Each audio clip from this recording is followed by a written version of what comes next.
بسم الله الرحمن الرحيم. قال الله تعالى في القرآن المجيد: ثاني اثنين إذ هما في الغار إذ يقول لصاحبه لا تحزن إن الله معنا. وقال النبي صلى الله عليه وسلم: لو كنت متخذا خليلا لاتخذت أبا بكر خليلا ولكنه أخي وصاحبه قد اتخذ اللہ صاحبکم خلیلا. ہر قسم کی حمد و ثنا اللہ وحدہ لا شریک کی ذات اقدس کے لیے خاص. درود و سلام آمنہ کے لال صاحب شرف و کمال جناب محمد رسول اللہ صلی اللہ علیہ وسلم کی ذات اقدس کے لیے خاص. معزز سامعین اکرام، آج میں آپ حضرات کے سامنے چند منٹ شان ابو بکر صدیق رضی اللہ تعالیٰ عنہ کے حوالے سے گفتگو کروں گا. حضرات محترم، صحیح المسلم کی حدیث ہے، حضرت عبداللہ بن مسعود رضی اللہ تعالیٰ عنہ حدیث پاک کے راوی ہیں کہ میرے پاک پیغمبر نے فرمایا، اگر میں اس دنیا میں اپنا کسی کوئی دوست بناتا تو میں ابو بکر صدیق کو دوست بناتا، لیکن میں نے اب کسی کو دوست نہیں بنایا. ابو بکر صدیق میرا بھائی ہے اور تمہارے ساتھی کو یعنی کہ حضرت محمد صلی اللہ علیہ وسلم کو اللہ تعالیٰ نے اپنا دوست بنایا ہے، اپنا خلیل بنایا ہے. اللہ تعالیٰ نے تمام صحابہ اکرام رضوان اللہ اجمعین کو افضل بنایا ہے. صلح حدیبیہ والے بھی افضل ہیں، احد والے بھی افضل ہیں، بدر والے بھی افضل ہیں. ان میں سے سب سے زیادہ افضل عشرہ مبشرہ ہے. ان میں سے بھی سب سے زیادہ افضل 4 خلیفہ ہیں جو سب سے پہلے ان میں سے ایمان لے کر آئے، وہ ہے حضرت ابو بکر صدیق رضی اللہ تعالیٰ عنہ. ان 4 خلیفوں میں سے بھی سب سے پہلے خلیفہ حضرت ابو بکر صدیق رضی اللہ تعالیٰ عنہ ہے. اللہ تعالیٰ نے انہیں مقام و مرتبہ بہت زیادہ احترام فرمایا ہے. حضرات محترم، اس بات کی تائید حضرت علی رضی اللہ تعالیٰ عنہ کے بیٹے حضرت محمد رحمہ اللہ تعالیٰ اپنی بات کے اندر بتاتے ہیں، جو انہوں نے اپنے بابا حضرت علی رضی اللہ تعالیٰ عنہ کے فرمایا تھا کہ اے بابا، اس دنیا کے اندر آپ صلی اللہ علیہ وسلم کے بعد سب سے زیادہ عظمت و افضل کون ہے؟ تو آپ رضی اللہ تعالیٰ نے فرمایا تھا کہ آپ صلی اللہ علیہ وسلم کے بعد سب سے زیادہ مقام و مرتبے والے صدیق اکبر ہیں. فرمایا ان کے بعد کون ہے؟ فرمایا حضرت عمر رضی اللہ تعالیٰ عنہ. فرمایا کہنے لگے مجھے ڈر لگا کہ اگر میں نے پھر سوال کیا تو میرے بابا حضرت عثمان رضی اللہ تعالیٰ عنہ کا نام لے لیں گے. میں نے خود ہی کہہ دیا پھر حضرت عمر رضی اللہ تعالیٰ عنہ کے بعد آپ کا نام ہے، آپ کا مقام ہوگا. تو حضرت علی رضی اللہ تعالیٰ عنہ کہنے لگے نہیں نہیں بیٹا، میں تو ایک عام مسلمان ہوں، میں تو باقی تمام صحابہ کی طرح ایک عام ہوں.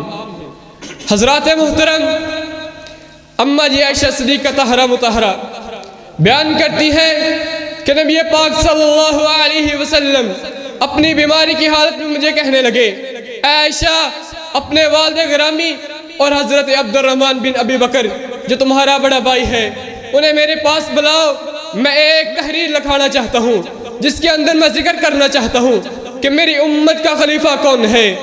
کوئی کہنے والا یہ نہ کہے کہ میں خلیفہ بننے کا زیادہ حقدار ہوں، کیونکہ اللہ تعالیٰ یہ بات پسند نہیں کرتا، اور اللہ تعالیٰ کے بندے بھی جو مسلمان ہیں وہ بھی یہ پسند نہیں کرتے کہ حضرت ابو بکر صدیق کے علاوہ کوئی اور خلیفہ بنے.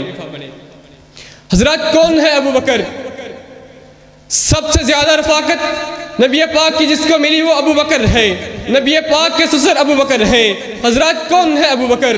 اسلام کی خاطر سب سے پہلے مارے کھانے والا ابو بکر ہے. کون ہے ابو بکر؟ سب سے پہلے آپ صلی اللہ علیہ وسلم کے قدموں میں اپنا سارا مال رکھنے والا ابو بکر صدیق ہے. حضرات جب میرے پاک پیغمبر کسی بھی غزوات میں جاتے تو تمام صحابہ سے کہتے صدقہ کرنے کا.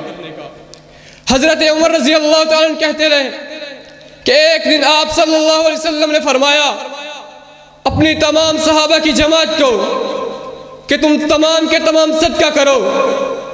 میرے دل میں خیال آیا کہ آج میں ابو بکر سے نمبر لے جاؤں گا.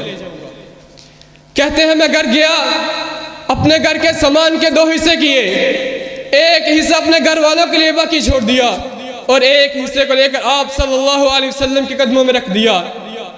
کچھ دیر کے بعد حضرت ابوبکر صدیق رضی اللہ تعالیٰ عنہ تشریف لائے، اپنا سارا سامان لے کر آپ صلی اللہ علیہ وسلم کے قدموں میں رکھ دیا۔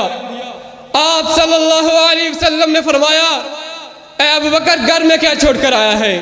فرماتے ہیں، اللہ اور اس کے رسول کی محبت چھوڑ کر آیا ہوں۔ حضرات کون ہے ابوبکر؟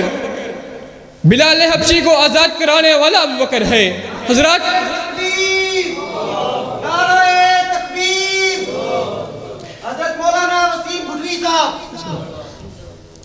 حضرات کون ہے ابوبکر؟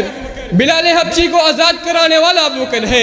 حضرات کون ہے ابوبکر؟ مصلی مصطفیٰ پر نمازیں پڑھانے والا ابوبکر ہے۔ حضرات کون ہے ابوبکر؟ غار ثور کو صاف کرنے والا ابوبکر ہے۔ حضرات کون ہے ابوبکر؟ مسجد نبوی میں ممبر رسول پر خطبہ دینے والا ابوبکر ہے۔ حضرات کون ہے ابوبکر؟ وفات مصطفیٰ پر بے مثال خطبہ دینے والا ابوبکر صدیق ہے۔ حضرات جب میرے پاک پیغمبر کے جسم اطہر سے روح پرواز کر گئی تو صحابہ کرام کا یہ عمل تھا کہ حضرت عمر رضی اللہ تعالیٰ عنہ نے آپ کی محبت میں اپنی تلوار میان سے باہر نکال دی اور کہنے لگے، کوئی ہے شخص جو کہے آج آپ صلی اللہ علیہ وسلم فوت ہو گئے، اگر کسی نے یہ بات کہی تو میں اس کی گردن تن سے جدا کر دوں گا۔ حضرت ابوبکر صدیق کو علم ہوا، آپ مدینہ سے باہر اپنے کسی کام کے لیے گئے ہوئے تھے، واپس آئے مدینہ کے اندر، اماں جی عائشہ صدیقہ کے حجرے میں تشریف لے گئے، دیکھا آپ صلی اللہ علیہ وسلم کے چہرے اطہر پر ایک چادر ڈالی ہوئی تھی۔ آپ صلی اللہ علیہ وسلم کے چہرے سے چادر ہٹائی اور بوسہ لیا، پھر ویسے باہر آ گئے اور آ کر حضرت عمر رضی اللہ تعالیٰ عنہ کو سمجھانے لگے، لیکن حضرت عمر رضی اللہ تعالیٰ عنہ غم کے اندر تھے، بات سمجھ نہ پائے، سیدھا ممبر رسول پر چڑھ گئے، خطبہ دینے لگے۔ حضرات کون شخص ہے جو آپ صلی اللہ علیہ وسلم کی عبادت کرتا تھا؟ وہ سن لے کہ آپ صلی اللہ علیہ وسلم وفات پا گئے ہیں، اور جو شخص اللہ تعالیٰ کی عبادت کرتا ہے وہ بھی سن لے کہ اللہ تعالیٰ ہمیشہ سے زندہ ہے، ہمیشہ زندہ رہے گا، وہ اپنے ایمان پر مضبوط ہو جائے۔ حضرات کون ہے ابوبکر؟ حضرت ابو ہریرہ رضی اللہ تعالیٰ بیان کرتے ہیں، جب حضرت ابوبکر صدیق خلیفہ بالفصل مقرر ہوئے تو مکہ کے مدینہ کے اندر کچھ قبائل نے زکوٰۃ دینے سے انکار کر دیا، تو حضرت ابوبکر صدیق رضی اللہ تعالیٰ عنہ کہنے لگے، جن لوگوں نے زکوٰۃ دینے سے انکار کیا ہے میں ان کے ساتھ جنگ کرتا ہوں، جنگ کا اعلان کرتا ہوں۔ حضرت عمر رضی اللہ تعالیٰ عنہ کہنے لگے کہ میرے پاک پیغمبر نے فرمایا تھا کہ جو شخص کلمہ پڑھتا ہے، نماز پڑھتا ہے، تم لوگ اس سے کبھی جنگ نہ کرنا۔ حضرت ابوبکر صدیق رضی اللہ تعالیٰ عنہ کہنے لگے، جو میرے پاک پیغمبر کے دور کے اندر بکری کا ایک بچہ بھی زکوٰۃ کے اندر دیتا تھا، اگر وہ اس بچہ کو بھی ادا کرنے سے انکار کرے گا تو میں اس کے ساتھ بھی قتال کروں گا۔ اللہ تعالیٰ سے دعا ہے کہ اللہ تعالیٰ ہمیں شان ابوبکر صدیق سمجھنے کی توفیق عطا فرمائے۔ ھذا ما عندي واللہ اعلم بالصواب۔